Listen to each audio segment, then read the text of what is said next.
Manchester United won, Southampton won, and I am having a great day because everything just seems to be going right against me. Fantastic day. This is how to start the weekend, everyone. Just like wake up at 6:30 in the morning to go. I was excited when I came back home. I was like, oh, I don't have to stay up late to watch games for Champions League nights. I'm going to watch Premier League games in the morning and like have stuff to do in the afternoon time because I'm going to be talking about them and all that. But then, the reality bites. Man United, they're always that's what they're great for. Is to do that. And I actually recorded a video already. I did my reaction already, but apparently that didn't save on my phone. So yeah, it is what it is. We gotta do it again. Take two. Hopefully, take two would be more upbeat. Probably not. But the key points I was gonna get through that I did get through the last video, and I'm gonna get through this video. So because this is the one that's getting uploaded, obviously.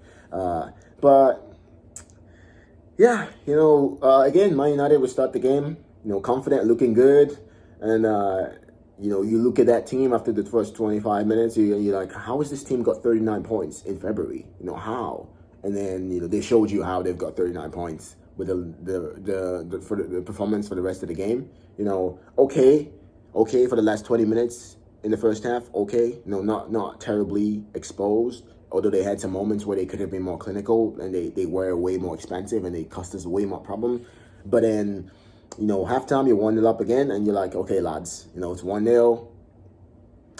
It was 1-0 against Middlesbrough in the FA Cup and we got knocked out.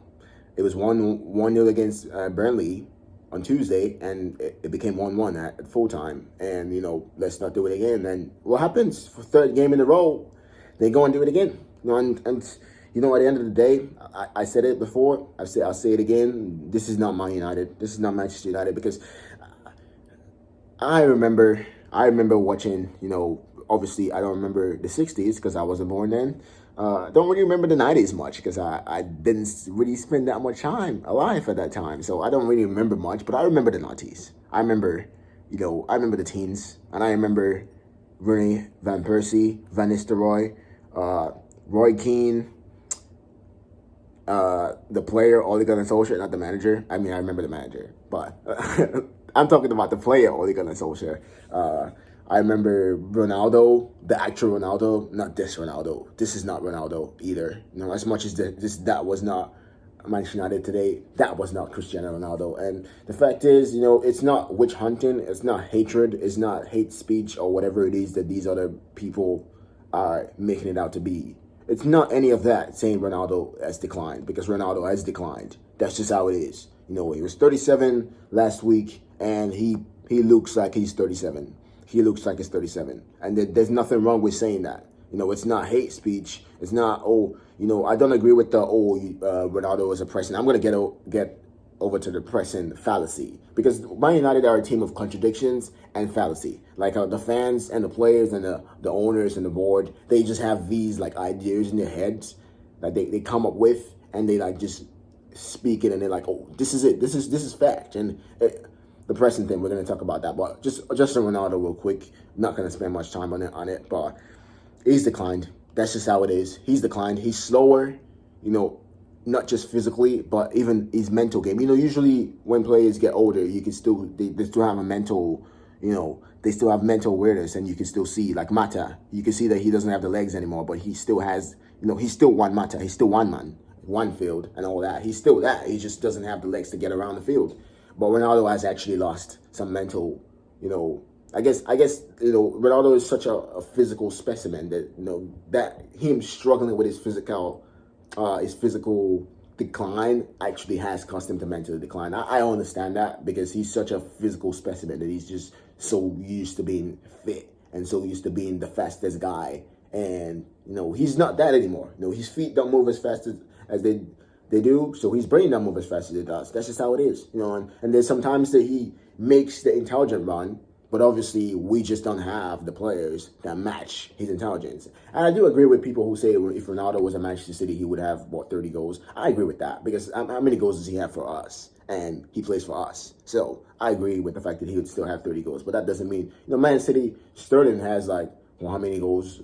Like, how many goals does Sterling have a season? Over 20 goals every season. Like, he's not He's not a superstar player, but he still gets superstar numbers because that's just how it is for Man City. Like if you're somebody that can get on the end of those chances, you're gonna score a lot of goals. That's just it. Like Sterling misses like as many chances as he scores. He's like a Rashford. He's a 50-50 striker, but he still scores over 20 goals. So that tells you, just how many chances that he gets. And that's just how it is, But enough about Sterling, enough about Ronaldo. We're talking about Man United, and at the end of the day, we have to take that. We have to eat that today. We have to eat it, and that's just how it is. We have to eat it today, because there's no excuse. There was no excuse against Burnley. There was no excuse against Middlesbrough. There was no excuse against Aston Villa, against Wolves, against Newcastle. There was no excuse against Watford, against Leicester City, against Liverpool, against Manchester City. There's not been any excuses this season. There's not been. We've come up with, all isn't good enough tactically or whatever. What's our excuse now? Rafael isn't good enough technically? Because he is. He is good enough technically. Obviously, I don't agree with his decision to continuously pick Maguire and Rashford and continuously play Sancho out of position. But at the end of the day, that doesn't mitigate the circumstance that there's really no excuse. That's not the fact that Rashford was playing on the right and Sancho was playing on the left again, and he didn't bring on Rashford off until the 85th minute again. That's not an excuse for that performance. The fact that Maguire was playing in defense and looked like he was running in mud, that's not an excuse. That none of that is an excuse for that. What we saw today. What we saw today was a team that is not Manchester United, a team that is disgracing the legacy of that club and the history of that club and the managers that have come before. Every single moment they step on the field, every moment they step on the field, they desolate that legacy and they desecrate our heritage. Every single moment they step on that field. Because how can you show up and be that team that was there for 25 minutes, even the first half, play like that team, and then you have the same players in the same stadium with the same crowd, even more support behind you now because the fans understand that you are mentally weak, so they're trying to boost you a little bit more. They're making all that noise. You have the same manager, you have the same opposition, you have the same opposition manager, and the same thing exactly. Something did not change the way they were playing. Obviously, Benderek came off at halftime for Stevens. That was a straight swap. Stevens didn't do anything in that game that Benderek wouldn't have done. That was a straight swap. So there was no tactical change from Ralph Hasenhüttl. They played the exact same way, and we just couldn't handle them in the second half the way we handled them in the first half. That's literally it. Same thing with Burnley. They didn't make a tactical switch. They just played the exact same way, and somehow we couldn't handle what we handled for 45 minutes in the next 45 minutes. Same thing against Middlesbrough. Same thing over and over again. We can't handle something that we handled just a few moments ago. We can't handle it just because the referee's whistle went for halftime and the referee's whistle came back up for second half. And that's just it.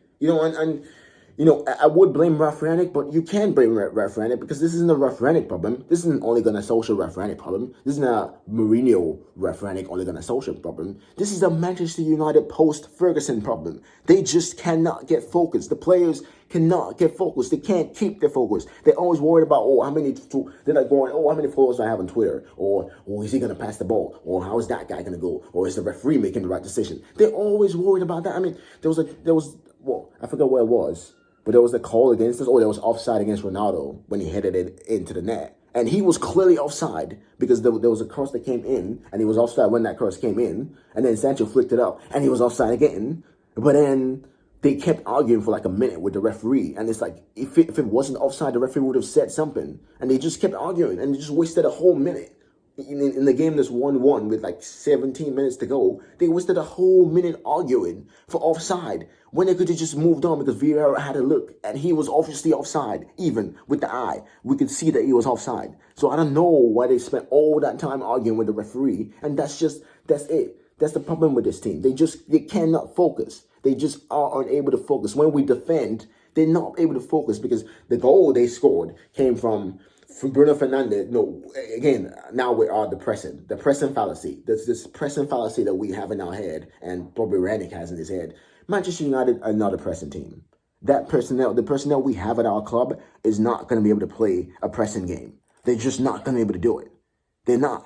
Because For what you have is Ronaldo doesn't press, Rashford doesn't press, Sancho doesn't press. Our front line don't press. But guess what? For Manchester City, whether you're playing Foden or you're playing Mahrez or you're playing Sterling or you're playing Grealish or Bernardo Silva, whoever you're playing in that front line, or Gabriel Jesus, whoever you're playing in that front line, and it's funny because they said we had too many attacking options in the first half of the season. That's why we were struggling, because we had too many options and there was too many cooks in the kitchen. But I just called 6 players that play in the 3 positions for Manchester City in attack. I just called 6 players, and they've played all season, and they've all got minutes, and there's no one of them that's been complaining about not getting enough minutes. They all played, all 6 of them play attacking positions, and they've all got minutes. So that's another fallacy that we have. Well, we had too many players and all that. Now we have no players anymore, because now we're bringing on. If we had to make a third change, the next person to coming on for an attacking would have been Juan Mata, who I just earlier aforementioned. He doesn't have the legs anymore to play in the Premier League, but he was our next option. He was our only option left attacking wise. I mean, Hannibal Mabry, that's a new guy who hasn't really even played that many minutes. He would have been coming on. Elanga has got so many more minutes now, and he's one of our biggest options. Should be starting, actually, because Rashford should not be starting. I don't care. That assist wasn't an assist. That was Bruno Fernandes' assist, so I'm not going to give him any credit, because that wasn't an assist from him. That was Bruno Fernandes' assist. All he had to do was square, and he almost even got it offside. He waited way too long to make the pass. Luckily, we still got the goal. But then, what did he do after that? Nothing. That's what he is. He's a stat pattern. What did he do against West Ham when he came off the bench? Nothing. And then he tapped it in the last minute. That's just how he is. He's a stat pattern. But I'm not worried about individual players. This team has a serious problem. That goal comes because Bruno Fernandes decides, like I said, we're not a pressing team. But Bruno Fernandes decides, I'm the hero today. I'm going to be the one to win us the game. He runs at Fraser Foster. Fraser Foster obviously knocks the ball beside him because, of course, there's only one person pressing. This is a professional place. Even when we play like semi-pro, even amateur games, or just pickup games with my friends, if one person is running at the non-professional soccer players, they just knock it around them, because that's what you do. One person can't win the ball off 3 people. That's just not going to happen. And he just runs, and he gets passed by. There's a hole in our midfield. Of course, Ronaldo doesn't cover him, because Ronaldo's like, why did this guy run ahead of me? Like, we're not pressing. He just runs in front of Ronaldo. Ronaldo's like, nobody's there. Like Pogba and McTominay, they get passed through, because what happened with Southampton is, one thing they did do in that game is they figured us out, because in the first 20 minutes or so, we were dominating them in that midfield, because we're playing 4-3-3 and they were playing 4-4-2. So they had 2 men in midfield, we had 3. So we were just passing the ball around them and dominating possession. And after that, they figured it out. They just dropped Broja into midfield, and then or Che Adams, they swapped, and then they just put in Elyounoussi to come in. So they just outnumbered us in midfield, and it became a 4-4-3. And then Fernandes always stepping out. And I will raise my hand and say I was wrong, because I always have said that Fernandes is better than Pogba in terms of positional sense, but really they're the same. They don't really have any positional sense of responsibility. So yeah, that I will my hands up and say I was wrong about that. I honestly thought Fernandes was better position-wise than that. I thought he was getting way better, but obviously I was wrong, and it is what it is. But at the end of the day, we get passed through, and then it's a tidy finish from Che Adams. Nothing that I thought the head could have saved that goal against Burnley. I thought he just guessed, and he guessed first, and that's why Rodriguez had the shot to score on the near post. But then this one, he didn't have a single chance in hell of saving that. That was in the corner, like you're done. It doesn't get farther away from the goalkeeper than that. Like, that was beautiful. That was an incredible finish. And, at the end of the day, Southampton deserved a point. We deserved to draw that game. And if we would have lost it, we would have deserved it too. Because we just showed up and, you can't, I said it. I'm tired of it. I'm not, that's why I'm not doing player ratings anymore. Because I'm tired of rating a player, a 6. And it's like, you played like an 8 in the first half. And then you played like a 4. I'm tired of it. I'm not doing that anymore. That's ridiculous. A game is 90 minutes. The people that paid their money to watch that game today, they didn't pay for 45 minutes. They couldn't pay for 45 minutes. People that had to leave early because they were watching something that their eyes couldn't see, they didn't get a refund for the last 5 minutes or 6 minutes that they missed. And people walked out after 83 minutes and they didn't miss a single thing apart from Maguire's header that was brilliantly saved by Foster. That was unlucky from him, but that's it. And the whole point is, the result of this problem is it's on the board. At the end of the day, it's still on the board. Like, we can blame the players all we want, we can blame the manager all we want, but it can only be the personnel and the coaching staff and the playing staff fault for so long. At the end of the day, we've had this problem. How many of these players? They were talking about the last time Southampton beat us, when they had Van Dijk and they had Wanyama, they had Mane, they had Tadic and all those players, and Charlie Austin and whatever. 2016, the only player that played that game against Southampton for us was David De Gea. So our entire outfield has changed, but we put in a worse performance today even. Really, we got a better result, but we put in a worse performance today because that team that they had was way better than this team out here. And this team isn't that bad. Actually, they're really a good team. But that team they had today was worse than the team that they played that they had in 2016. But they still, we put in a worse performance today. If we played with this team against that team, we would have lost even more than 1-0. So, and it was even a smash and grab in that game. They won. Today was not a smash and grab. They fully deserved it. 100%. And if they would have won, they would have deserved it too. And we would deserve to lose. That's just how it is. Because when you show up and you don't play with any integrity and you don't play with any focus and understanding of what you need to do as a team, that's your end result, is that. And it's on the board because we could recruiting players that care more about social media than about actually performing on the field. And that's what you're going to get. You're going to get players moaning at the referee, spending a whole minute talking to the referee for absolutely no reason at all. And then you're going to get players that once they concede a goal, they mentally drop off because they are mentally weak players. That's just how it is. Mentally weak. And if we get top 4, this is what I'm going to end the video with. If we get top 4, that is a huge, massive indictment on the Premier League. Because that team that I watched today is not the 4th best team in England. If that's the 4th best team in England, there's a huge problem with English football. Like, share, and subscribe. Thank you all for watching. See you in the next one. Peace.